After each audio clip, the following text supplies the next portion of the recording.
All right, guys, welcome to Cybercrime, Section 9. Here's our funny internet picture of the day. I'm pretty sure this is what happened to me. Um, Cupid just completely missed me. Um, I remember I had a student one time come up to me after an in-person class, and she said, "How did you learn all this stuff about computers?" I just looked at her and I said, "You remember dating in high school?" She said, "Yeah." I said, "I don't." Anyway, so today we're going to be talking about cyber violence, namely bullying, harassment, and stalking. Um, a lot of people, when I first say that these crimes are violence, they um, don't get it. They're like, "How is that violent? I mean, it's mean, but how is that violent?" And to those people, I say, "You've obviously never been the victim, because serious bullying, harassment, and/or stalking are very serious crimes that can cause um, the same things that violence can." So um, it's not something uh, I like to take lightly. Every time I see somebody on social media or whatever post a meme or a message about, "Oh, are you being cyberbullied? The way to stop it is just turn off your computer." I always get really upset because, as we're going to talk about in this section, that doesn't work. That doesn't stop cyberbullying. That doesn't stop the um, many of the different kinds of cyberbullying, and we're going to talk about that later. So, first thing you got to know is that for bullying, harassment, and stalking, there's not always a clear distinction between them. They overlap a lot. And in fact, a lot of times certain actions can qualify as all three. Um, but in general, bullying is um, more short term and mean, usually with somebody you know in person. Uh, the harassment is more of a long term problem. It's over and over and over and over. It's not just a one off or a 1 day or a 1 week thing, it's long term. And then stalking is getting into your personal life, following you around, whether it's using the internet to follow you around the real world, or using the internet to follow you around to other places on the internet. Um, but so they're kind of distinct ideas, but there is a lot of overlap between all three. Two kind of big news stories that have revolved around these topics. The first was Megan Meyer. She was a young girl, I want to say middle school age, and she and a friend had a falling out. So the friend's mother started an online harassment campaign against this young girl, and eventually she committed suicide. She killed herself because of this sustained harassment campaign by her former friend's mother. Um, and I believe she's, as of the recording this, currently on trial or has faced punishment. I don't remember the outcome of the case, but it was a very big deal legally and ethically, honestly.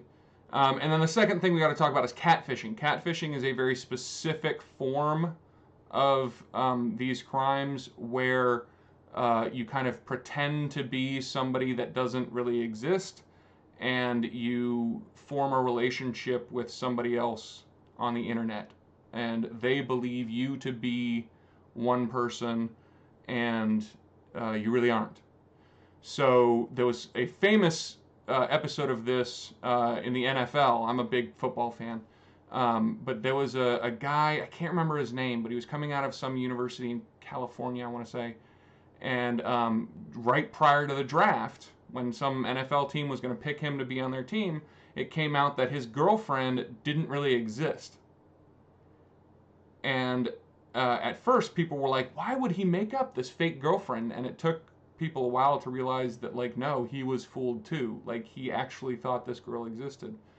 Um, but luckily for him, he ended up being drafted anyway. It didn't hurt his draft stock too much, but it was a very big deal. And now, as I understand it, there's a television show about catfishing, but I've never actually seen the show myself. Um, but that can be very damaging, very hurtful to the person being catfished. So, bullying is what we're going to focus on first, and it takes a lot of different forms, okay?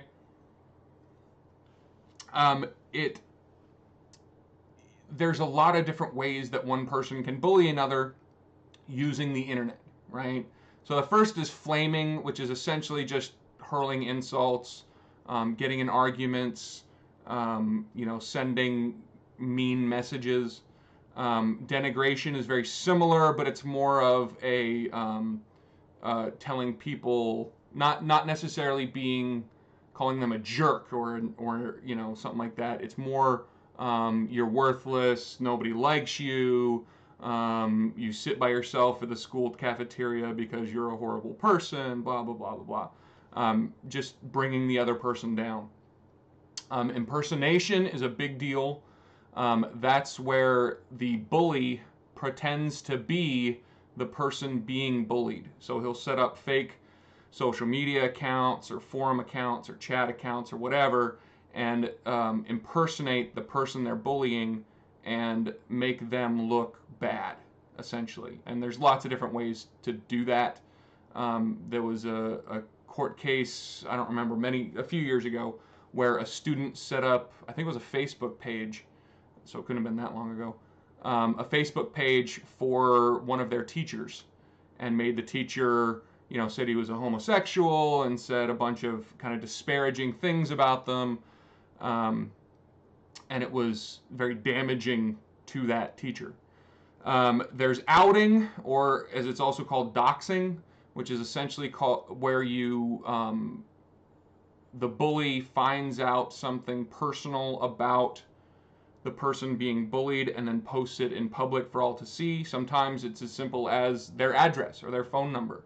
A lot of times when major news stories come out, well-meaning people will look at a news story of somebody doing a bad thing and post that person's, or what they think is that person's, real name, address, phone number, all that personal information. The big problem there, one of the big problems there, is that a lot of times they're wrong, because the media gets a lot of stuff wrong, especially very soon after an incident. And so a lot of times people will dox the wrong person. And so they'll, some innocent person that some online person mistook them for gets harassing phone calls or emails or people showing up at their house or whatever, when they weren't the actual person depicted in the news story. This can also happen with bullying. Anything somebody wants to keep secret, whether it's their sexual orientation, whether it's the fact that they're a virgin, or whether it's the fact that they go to therapy, or they're on some kind of medication, or they have such and such disease, or whatever. You can be bullied with people just giving out that secret, right? There's trickery, where essentially this is a lot like catfishing, where you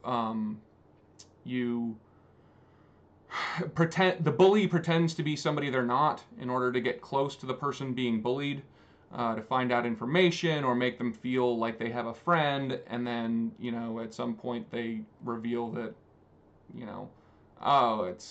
I'm not really your friend, I'm really your bully, ha ha ha ha ha. There's exclusion, where you can get excluded from certain groups, especially with, if there's some organization, whether it's a church group or a school group or a, whatever kind of group you're talking about, you can electronically exclude them from certain social media pages, websites, chat rooms, forums, etc., etc. And then, of course, bullying is very, very closely related to harassment, which is just kind of a prolonged campaign of bullying in many different ways and using many different, over a long time period. And stalking. Bullying is very intertwined with stalking, and it's a very tough thing, especially if you're young, which most people who get cyberbullied are very young, and they don't have the coping skills and the mechanisms to kind of figure out what's going on and how to fix it and how to deal with it, and it can be very bad. There are three different kinds of harm with bullying. There's emotional harm, depression, sadness, anger, feeling worthless, etc. Then there's the psychological harm, which is very similar, but it's actual things like PTSD or severe depression, or there are chemical changes in the body that are an effect of being a victim of this. So it will actually change your physiology. It will change chemicals in your brain and your how your body acts. And then, of course, there's the physical harm, whether it's suicide or self-harm, cutting. There's an extensive list of different kinds of physical harm that can result from bullying and harassment and all those things. How prevalent is it? Well, it's a worldwide problem. Obviously, the more computers you have in an area, the more prevalent it's going to be. But, in the 21st century, pretty much everywhere has at least some connectivity, even if it's just cell phones. So it really is a worldwide, it spans cultures, it spans all kinds of different barriers, class barriers, race barriers, religion barriers. And there's been a lot of research into how much of it goes on. And essentially, the answer is there is no good answer. It varies a lot based on everything from where you live to what year you're doing the study, to what time of year you're doing the study, to what age range you're talking about. But the really important thing is it varies based on your definition of bullying, right? It's hard to really define, it's hard to make that line between what's bullying and what isn't, right? It's very hard to sit down and write up a definition of bullying that is both clear and makes a very distinct drawing a line between what is bullying and what isn't. It's a very difficult job. I mean, if you want to sit down and give it a shot, and then post it as a comment on this YouTube video, or send me an email or whatever, good luck. But essentially, the ranges that we find, at least in the first world, for both victimization and offending, range from roughly 5% to roughly 50% in youth samples. So, middle school, high school, young adult age ranges. Somewhere between 5 to 50% of all the young people out there have either been cyberbullied or have committed some kind of cyberbullying act. Does that make sense? And of course, because they're kids, because they're young, because they don't quite understand emotional maturity yet, they don't, a lot of times the bullies don't see anything wrong with it. They think it's normal. They see their friends doing it. They see those around them doing it. And so they think it's expected. They think it's normal. They think it's, they don't understand the damage it's causing. Does that make sense? Anyway, so how does, what predicts bullying? Well, the gender does predict being a victim of cyberbullying, with females being more likely to be a victim of cyberbullying, but it does not predict offending. Both males and females are kind of equally likely, according to most research, to commit the act of cyberbullying. Age, of course, it's very much like the age crime curve. You kind of get a peak at late teens, and then it goes down. But the question is, does it go down because those groups are on the internet more?